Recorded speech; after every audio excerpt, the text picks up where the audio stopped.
Welcome back, ladies and gentlemen. Here we are for another evening of 3ds Max fun, your new home and mine.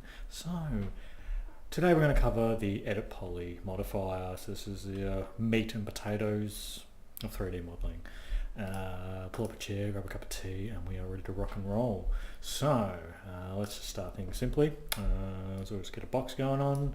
I've already described the simple process of making a box in a previous video. We've just been chilling out on the Create tab here. So this is how we make all our boxes.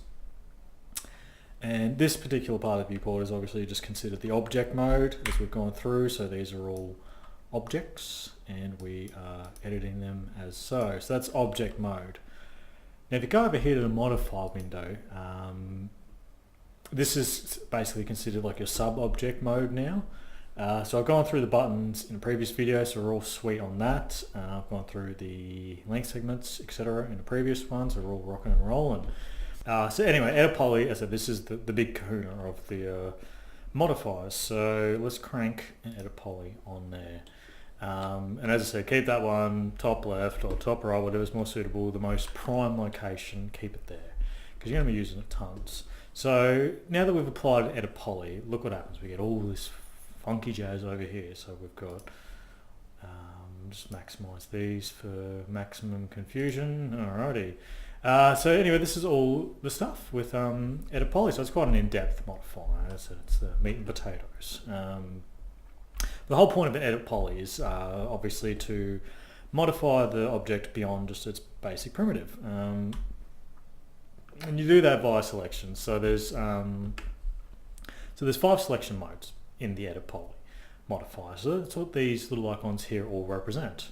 So you've got vertex mode, you've got edge mode, you've got border, polygon, and element. So these are the selection modes. And what you'll find too is that the menus through here are actually different for each selection mode too.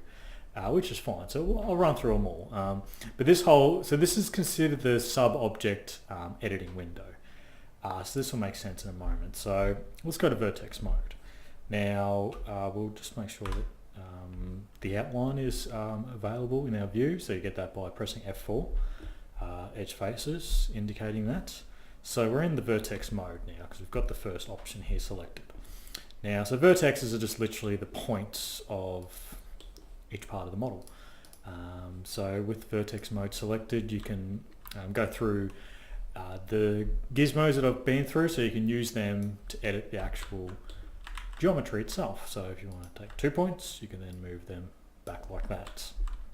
So again, that's the basics of how you push around some vertices, you know. So vertices is one you'll be using quite a lot out of all these options in the menus. Now, quick keys for each one correspond. So vertex is the 1 key, edge is 2, 3, 4, 5 on your keyboard, because you want to be as I said, it's always good just to get familiar with the hotkeys, the quick keys, you know, because it just makes you're always going to be quicker on a hotkey than a mouse, you know. It's just, there is no way around that. But so anyway, this is the vertex mode. So there's a few options through vertex, which is quite useful, which I will cover in depth. So we'll have a bit of a look at each one, and then I'll get into them. So now we've got edge mode. So this is the second option, available by pressing the 2 key. So the edges are literally that. So you select an edge of the actual model itself. Quite simple.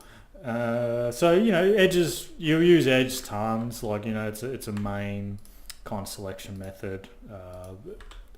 So you can just bring that down like that, for example, you know. And what you did with those 2 vertices earlier, you can just do it with 1 edge. And with 3D, you'll realize that, you know, for any one thing that you want to do in 3D, there's like 10 ways to do it, you know. So options are good.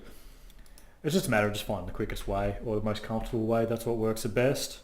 So that's the edge selection. So that's how you select things with the edges. And we've got border, which I'll come back to. We'll just skip over to polygon, number 4 here. So polygon, or faces as they say, is literally that. So it is the actual face itself. So what I'm just going to do quickly, I'm going to press M. That's going to bring up the materials window. Don't worry about all this funky jazz. Just like I won't go into this yet, but all you need to know is that these are your material colors. This button here, third from the left, assign materials to selection. That just literally, poof, that hit like that, just assigns a material to the object that you've selected. And you can change the color here in the diffuse if you are so partial to. And that just makes it a bit easier to work with visually. Grey works fine. You can do bright blue, whatever you feel like. I might just use grey, and occasionally bright blue when I want to change. But so this is polygon selection. So obviously you're just selecting per polygon. Now in this mode, if you want to select multiple polygons, you just hold down Control, and you will select all the additional ones that you click. And if you're unhappy or if you want to deselect parts of this overall selection, hold down Alt and click the selection, and that deselects them. Simple, easy. Now our next one is the element. So the element is literally the whole object within the sub-object menu.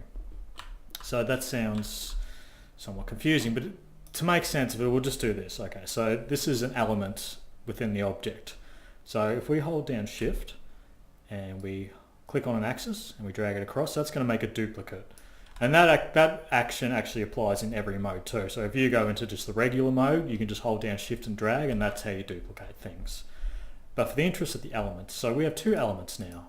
So as you can see, in element mode, we can select this one or this one.